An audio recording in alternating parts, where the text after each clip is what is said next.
मोटी सी कमर वाली बहू। उनके दिन अभी भी नहीं फिरे। वो फिर एक बार अपनी कमर को लेकर चर्चा में है। कैसे? देखिए। क्या करूं, मेरी मोटी कमर का सब मजाक उड़ाते हैं। माँ जी तो ऐसे करती है जैसे मैं कोई डायन हूँ।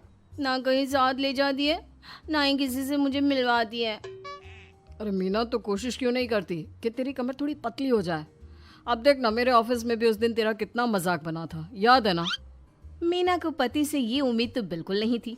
वो सोच में पड़ जाती है कि आखिर क्या लुक्स ही मायने रखते हैं? रिश्ते नाम की कोई चीज होती है क्या? पापा पापा, मेरे स्कूल में फंक्शन है, सबके मम्मी पापा आएंगे, आप भी आना कल। अरे नहीं बेटा, कल तो मेरी ज़रूरी मीटिंग है, कल नहीं हो पाएगा बेटा। अरे मैं हूं ना, मैं आ जाऊंगी। क्यों? नहीं नहीं माँ, तुम रहने दो। तुम्हारे लिए तो 2-2 चेयर लगाने पड़ जाते हैं और ऊपर से सब तुम्हारा मजाक बनाते हैं। ना बाबा ना, मेरे स्कूल में तो आना ही मत। मीना का दिल तो ये सोचकर और छोटा हो जाता है। वो किचन में जाती है और खाना बनाने लग जाती है। खाना बनाते बनाते उसे मुन्ने के जोर से रोने की आवाज आती है। अरे क्या हो गया मेरे बेटे को? मेरा बच्चा गिर गया है। कितनी बार कहा है कि भागा दौड़ी ना किया कर। मीना जल्दी से बच्चे को उठाती है, उसे कमरे में ले जाती है और सुला देती है। माँ, कल मैं गिर गया था तो किसी ने मुझे नहीं उठाया, सब मुझे डांट रहे थे, लेकिन तुमने मुझे उठाकर यहाँ बेड पर लिटाया। और रात भर तेरी कमर में मालिश भी करती रही। तभी तो मैं आज स्कूल के फंक्शन में जा रहा हूँ, नहीं तो कैसे जाता। अच्छा माँ, मैं जा रहा हूँ। बेटा स्कूल चला जाता है। उधर सास, बहू वो क्या है ना, आज मैंने घर में कीर्तन रखा है। तेरी कमर के कारण मैंने सबको बोल दिया है कि तू मायके गई है। तू जानती है ना कैसे तेरा मजाक बनाते हैं सभी। बहू कुछ नहीं कहती। पर माँ जी, कीर्तन में बैठने का तो मेरा भी मन था। हाँ तो किसी और शहर चली जाना जहाँ तुझे कोई जानता ना हो। वहीं किसी मंदिर में बैठ कर ले लेना हरि का नाम अच्छा जा, जल्दी से काम पर लग जा। मीना को सास की बात पर रोना आता है, लेकिन देखिए किया भी क्या जा सकता है। हमारे यहाँ तो ये रिवाज है ना, जिसका चेहरा अच्छा वो राजा, नहीं तो सब रंग। घर में औरतें आने लगती है, सब एक एक कर कीर्तन में बैठ जाती हैं। अरे मुन्ना जा, तो किचन में मैंने प्रसाद बना कर रखा है, ले आ। अरे क्या क्या कर लेती हो बहन जी, एक तुम्हारी बहू है बस कमर का कमरा बनाए बैठी है। ये नहीं कि ससुराल में रहकर काम काज निपटाए, जब देखो तब मायके की हवा खाने पहुंची रहती है। तभी दूसरी कहती है, मैंने तो घर में मना कर दिया था कि कोई खाना नहीं खाना, बहन जी के घर कीर्तन है, मैं सबका खाना लेकर आऊंगी। लेकिन यहाँ तो लग रहा है कि प्रसाद के भी लाले पड़े हैं। अरे कर देना पागलों वाली बात, खाना भी बना कर रखा है मैंने। अरे कमला, जा जाकर कीर्तन के बाद जो मैंने खाना बनाया है ना, सबको लगा देना अरे बहू से ज्यादा तो आपके साथ ये कमला ही रहती है। हाँ तो क्या अब नौकरानी से करवा देती बेटे की शादी कमला किचन में जाती है, जहाँ बेचारी मीना पसीने से तर खाना पीना और किचन के काम में लगी होती है। कैसी हो भाभी, ऐसी सास के साथ कैसे गुजारा कर रही हो? पता है बाहर कह रही है कि सारा खाना और प्रसाद उन्होंने बनाए हैं। अरे कोई बात नहीं ना कमला, वो क्या है ना, मेरी कमर मोटी है, इसलिए वो मुझे किसी के सामने नहीं ले जा सकती हैं। अरे तो मैं कौन सी सुस्मिता सेन हूँ, लेकिन देखो मेरी सास मुझे कितने गर्व से मिलाती है सभी से। देखो मीना भाभी, आपको सबने ये बता रखा है कि आप अच्छी नहीं हो, सुंदर नहीं हो, लेकिन बात ये कि आपका चेहरा इतना प्यारा है कि क्या कहूँ। पता है भाभी, आपके चेहरे के नूर से तो सारा मोहल्ला रोशन है। मीना को बहुत दिनों के बाद किसी के प्यार के 2 बोल सुनने मिले थे।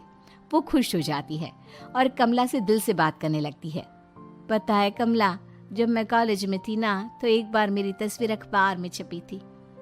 मैं फूलों की प्रदर्शनी देखने गई थी, तो वहाँ किसी ने फूल के साथ मेरी फोटो खींची थी और लिखा था फूल से भी सुंदर।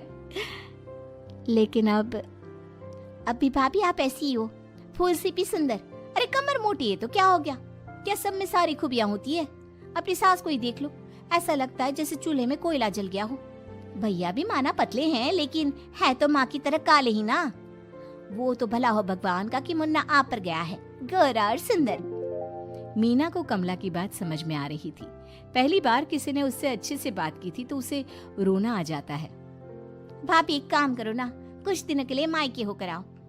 यहाँ तो ना भैया को आपकी कदर है ना ही सास को, और बेटा भी आपको इन लोगों के कहने पर दूर ही रखता है। मीना को कमला की बात ठीक लगती है। सारा कीर्तन निपट जाता है और उसके बाद अरे बहन जी मान गए, इतना सारा खाना और प्रसाद बनाने के बाद भी आपको देख के लगता नहीं कि आप एक बूंद भी थकी हो, बिल्कुल फ्रेश। बस बहन जी मैं तो हूँ ही कुछ ऐसी ही। सभी चले जाते हैं। तब जाकर मीना किचन से बाहर आती है। अरे कहाँ जा रही है? थक गई हूँ मैं, चाय लेकर आ जा।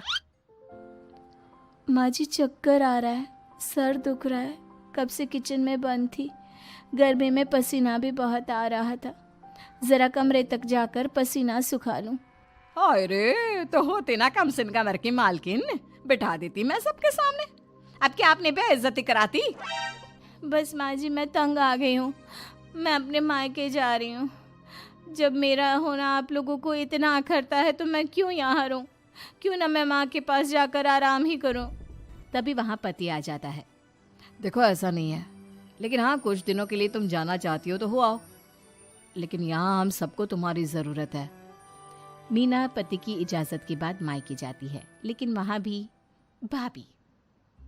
अरे मीना दीदी, आज ही आना था क्या आपको? आज तो मेरे मायके वाले आ रहे हैं। दीदी आपकी कमर का मजाक फिर बनाएंगे वो लोग। अरे मीना एक फोन तो कर देती आने से पहले। अरे मीना क्या हाल बना रखा है शरीर का, कितनी प्यारी बच्ची थी हमारी, क्या हाल कर लिया। मीना को दुख होता है। वो घर के अंदर जाती है जहाँ दीदी आप तो दलिया लेंगी ना? सबके लिए वैसे आलू के पराठे बने हैं, मैं जानती हूँ आपके फेवरेट हैं आलू के पराठे, लेकिन अब आपका शरीर ऐसा है कि आप तो दलिया ही खाओ। मीना को समझ में नहीं आ रहा था कि ये क्या हो रहा है। हर कोई जो अपना है वो क्यों उससे ऐसा व्यवहार कर रहा है। मीना दुखी होकर पास में रहने वाली अपनी सहेली के घर जाती है। सहेली का पति बोल पड़ता है, अरे ये कौन है, कौन है ये? मुझे इसी की तो तलाश थी। मीना उसके पति के इस तरह के रिएक्शन से परेशान होकर वापस जा रही होती है कि अरे मीना बिना मिले ही जा रही हो? ये तुम्हारे पति है ना, ऐसे कैसे चिल्ला रहे हैं मुझे देखकर।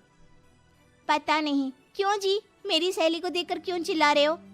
अरे रीना मेरी फिल्म की हीरोइन मिल गई, यही तो है वो लड़की, प्यारी सी सुंदर सी मोटी कमर वाली।